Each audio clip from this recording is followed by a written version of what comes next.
Halo, nama saya Grace Irna Rahean dengan NPM 12155201230049, Fakultas Ilmu Komputer Prodi Informatika di Universitas Kristen Indonesia, Maluku. Kali ini saya akan sedikit menjelaskan tentang pengantar jaringan komputer. Pemakaian media sosial semakin banyak digunakan oleh seluruh lapisan masyarakat. Seperti yang kita tahu bahwa pemakaian ini tidak terlepas daripada adanya jaringan komputer yang berperan penting dalam penggunaan media sosial. Nah, apa itu jaringan komputer? Pengertian jaringan komputer adalah jaringan yang memungkinkan antar komputer untuk saling berkomunikasi dan bertukar data perangkat lunak komputer sampai dengan aplikasi. Jaringan komputer juga sebagai hubungan interkoneksi yang menggunakan media kabel atau tanpa kabel antara dua komputer atau lebih yang saling terhubung satu sama lain. Terdapat 4 syarat yang harus dipenuhi agar dapat disebutkan sebagai jaringan komputer. Yang pertama, minimal terdapat 2 buah perangkat yang terhubung. Dapat menggunakan sarana kabel atau wire maupun nirkabel atau wireless. Yang kedua, terdapat pengguna yang saling berinteraksi satu sama lain maupun penyedia layanan. Yang ketiga, adanya pertukaran data, konten, atau teks multimedia maupun informasi lainnya. Yang keempat, terdapat pemakaian secara bersama-sama atau sharing. Adanya hardware dan software. Sifat-sifat dasar dari jaringan komputer. Yang pertama ada scalability, kemampuan untuk dapat diskalakan. Ini berarti bahwa jaringan komputer dapat diskalakan atau diukur dan disesuaikan dengan kebutuhan pengguna jaringan komputer. Yang kedua ada resource sharing. Jaringan komputer dapat digunakan untuk saling berbagi dan memakai secara bersama-sama di segala sumber daya yang ada. Selanjutnya ada connectivity. Jaringan komputer memiliki sifat yang mudah dihubungkan ke semua pengguna komputer dan perangkat yang dengan mudah. Jaringan komputer yang memiliki sifat mudah dihubungkan ke semua pengguna komputer dan perangkat dengan mudah. Ini memerlukan sejumlah perangkat yang terhubung. Selanjutnya ada reliability. Dapat diandalkan dalam jaringan komputer. Dalam hal ini, contohnya, paket yang dikirim oleh pengirim atau sender dapat diterima dengan baik oleh penerima atau receiver. Jaringan komputer berdasarkan media transmisi.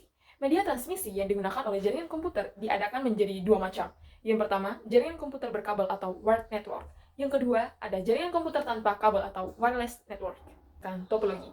Definisi topologi jaringan komputer adalah susunan atau struktur fisik dan logis dari hubungan antar perangkat-perangkat dalam jaringan komputer. Topologi ini menentukan bagaimana perangkat-perangkat tersebut saling terhubung dan berkomunikasi satu sama lain. Adanya beberapa jenis topologi jaringan yang umum digunakan.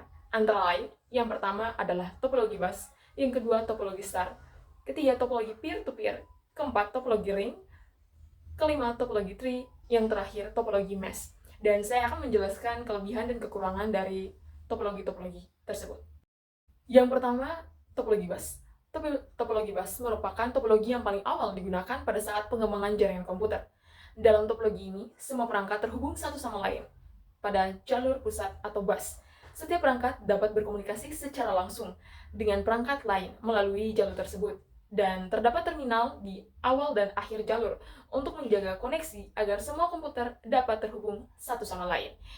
Di sebelahnya ini adalah contoh dari topologi bus tersebut. Kelebihan topologi bus. Yang pertama, topologi bus sangat sederhana dan mudah untuk diimplementasikan tanpa memerlukan pengetahuan teknis yang di dalamnya terdapat jaringan komputer.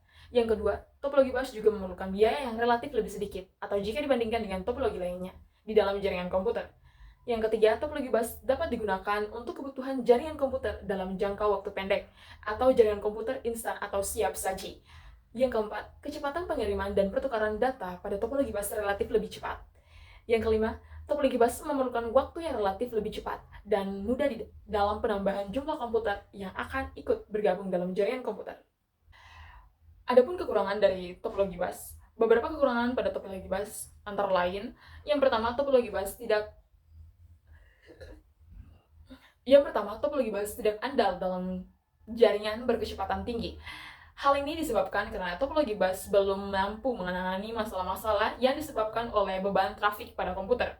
Yang kedua, topologi bus tidak cocok diterapkan pada jaringan komputer berskala besar. Pada topologi bus, apabila salah satu komputer mengalami gangguan, maka komputer lainnya dan jaringan komputer tersebut secara umum mengalami gangguan juga. Yang keempat, pada topologi bus memerlukan adanya perangkat tambahan untuk koneksi jarak jauh, misalkan dalam bentuk repeater. Topologi selanjutnya adalah topologi star. Topologi star adalah topologi yang di dalam jaringan komputer, di mana terdapat sebuah komputer atau jaringan komputer yang berupa hub atau switch yang menjadi pusat dari komputer yang terhubung ke dalamnya. Di sini dapat kita lihat contoh dari topologi star. Adapun kelebihan dari topologi star, yang pertama kemudahan manajemen, karena semua perangkat terhubung langsung ke pusat. Manajemen dan pemantauan jaringan menjadi lebih mudah. Yang kedua, skalabilitas, menambahkan atau menghapus perangkat dari jaringan yang lebih mudah dalam topologi star. Yang ketiga, isolasi masalah. Jika ada masalah dalam salah satu perangkat, hal tersebut biasanya tidak mengganggu kinerja perangkat lain dalam jaringan. Yang keempat, topologi star relatif lebih fleksibel. Yang kelima, topologi star mudah untuk diperbaiki dan dirawat. Kelemahan dari topologi star, yang pertama, titik pusat. Ketergantungan pada pusat tunggal membuat jaringan rentan terhadap kegagalan jika pusat tersebut mengalami masalah. Yang kedua, keterbatasan kapasitas. Kinerja jaringan yang dapat terpengaruh jika pusat tidak mampu menangani lalu lintas data yang tinggi. Yang keempat, ketergantungan switch atau hub. Kegagalan pusat dapat mengakibatkan kegagalan total jaringan.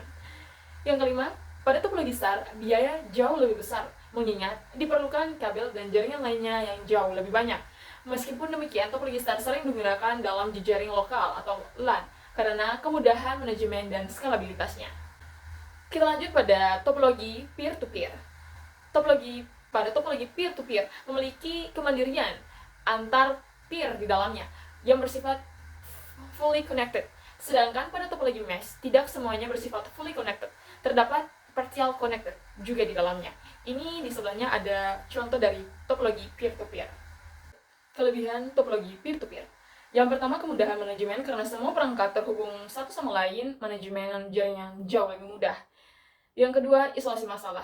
Jika ada masalah dengan salah satu perangkat, hal tersebut biasanya tidak memengaruhi kinerja perangkat lain dalam jaringan. Yang ketiga, topologi peer-to-peer tidak memberatkan komputer lainnya, sebab setiap komputer menyimpan sendiri file miliknya untuk dipergunakan bersama-sama oleh komputer lainnya. Kelemahan dari topologi peer-to-peer. Yang pertama, skalabilitas terbatas. Sulit untuk menjaga kinerja saat jumlah node bertambah. Yang kedua, keamanan. Resiko kebocoran data dan serangan cyber lebih tinggi karena akses langsung ke informasi. Yang keempat, manajemen sumber daya. Efisiensi sumber daya tidak konsisten antar node. Yang ketiga, ketergantungan pada node tertentu. Kegagalan beberapa node penting dapat mengganggu seluruh jaringan. Topologi selanjutnya adalah topologi ring. Topologi ring adalah jenis topologi jaringan di mana setiap perangkat terhubung ke dua perangkat lainnya membentuk sebuah lingkaran tertutup. Dalam topologi ini, data dikirim secara sekuensial dari satu perangkat ke perangkat berikut dalam lingkaran hingga mencapai tujuan. Ada selanjutnya kelebihan dari topologi ring. Dengan melihat bentuk topologinya, maka dapat disimpulkan bahwa topologi ring relatif lebih hemat biaya untuk diimplementasi. Misalkan untuk penyediaan kabel jaringan, router, switch, hub, dan lainnya. Dibandingkan dengan topologi star, topologi ring relatif lebih banyak. Rendahnya overhead, karena setiap perangkat hanya berkomunikasi dengan dua perangkat lainnya. Overhead dalam pengiriman data cenderung lebih rendah dibandingkan dengan topologi lainnya yang memerlukan hub sentral. Selanjutnya ada deterministic. Pengiriman data dalam topologi ring bersifat deterministik karena data mengikuti urutan tertentu dari suatu perangkat ke perangkat lainnya dalam bentuk lingkaran. Kekurangan pada topologi ring. Yang pertama, rentan terhadap single point of failure. Jika satu koneksi gagal, seluruh jaringan dapat berpengaruh. Yang kedua, kesulitan dalam perubahan atau penambahan node. Menambah atau mengubah node memerlukan rekonfigurasi cincin yang rumit. Yang ketiga, keterbatasan skalabilitas. Cocok untuk jaringan yang kecil hingga menengah, tetapi sulit untuk jaringan yang besar. Selanjutnya adalah topologi tree. Topologi tree merupakan salah satu topologi yang juga paling banyak diterapkan dalam jaringan komputer dalam bentuk geometri yang menyerupai pohon atau tree. Kelebihan dari topologi tree. Yang pertama, pengelola terpisah atau hierarki memudahkan pemisahan dan pengolahan bagian jaringan. Yang kedua, kinerja optimal. Jalur komunikasi yang terdefinisi baik meningkatkan kinerja. Yang ketiga, redundansi terkontrol. Dapat menambahkan redundansi dengan jalur alternatif. Yang keempat, kontrol traffic. Struktur hierarkis memungkinkan pengaturan lalu lintas yang baik. Yang keempat, beragam aplikasi, cocok untuk berbagai lingkungan jaringan. Kekurangan dari topologi tree, kompleksitas awal. Pengaturan awal bisa lebih kompleks. Yang kedua, ketergantungan pada perangkat induk. Perangkat induk menjadi titik potensial kegagalan. Yang ketiga, biaya implementasi. Implementasi bisa lebih mahal dibandingkan dengan topologi lainnya. Yang keempat, topologi tree memerlukan usaha yang besar untuk memerlukan perawatan dan perbaikan atau maintenance pada skala jaringan besar. Selanjutnya adalah topologi mesh. Topologi mesh adalah salah satu jenis topologi pada jaringan komputer yang menghubungkan semua komputer secara penuh atau full connected. Topologi mesh merupakan topologi yang paling kompleks dan paling banyak digunakan pada penyedia layanan akses internet atau ICP atau Internet Service Provider. Sebab topologi mesh mampu menjaga agar kerusakan atau gangguan yang terjadi pada salah satu komputer tidak akan mempengaruhi komputer lainnya. Yang kedua, topologi mesh partial connected memiliki ciri utama di mana tidak semua komputer di dalamnya saling terhubung satu sama lain atau partial. Kelebihan topologi mesh. Topologi mesh mempercepat adanya deteksi terhadap adanya kesalahan atau gangguan pada jaringan komputer tanpa mengganggu komputer lainnya ataupun jaringan komputer itu sendiri. Yang kedua, topologi mesh membantu meningkatkan keamanan data yang diperlukan di dalam jaringan komputer, termasuk juga privasi di dalamnya. Topologi mesh masih aman dari imbas gangguan oleh komputer lainnya atau di dalam jaringan yang sama, sehingga mampu menjaga produktivitas dan layanan pada jaringan komputer. Kerusakan pada satu sama lain beberapa komputer dalam jaringan komputer tidak mempengaruhi komputer lainnya. Kekurangan pada topologi mesh. Yang pertama, biaya yang tinggi memerlukan banyak kabel dan perangkat, sehingga biayanya mahal. Yang kedua, kompleksitas. Sulit untuk diatur, dikelola, dan dipelihara karena kompleksitasnya. Yang ketiga, konsumsi sumber daya, memakan banyak sumber daya listrik dan bandwidth. Yang keempat, skalabilitas terbatas. Sulit menambahkan node baru tanpa perubahan struktural yang signifikan. Selanjutnya, jaringan komputer berdasarkan jangkauan geografis. Yang pertama, jaringan komputer bersifat scalable, yaitu dapat membesar dan mengecil sesuai kebutuhan, berdasarkan cakupan lokasi geografis. Jaringan komputer dapat diklasifikasikan menjadi 4 kelompok. Yang pertama ada LAN atau Local Area Network, yang kedua adalah MAN atau Metropolitan Area Network, dan yang ketiga adalah Wide Area Network atau yang ketiga ada WAN, Wide Area Network, yang terakhir adalah Internet.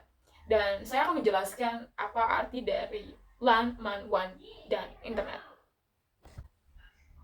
Jaringan komputer berdasarkan jangkauan geografis yang pertama adalah LAN atau Local Area Network, merupakan jaringan komputer terkecil untuk pemakaian pribadi.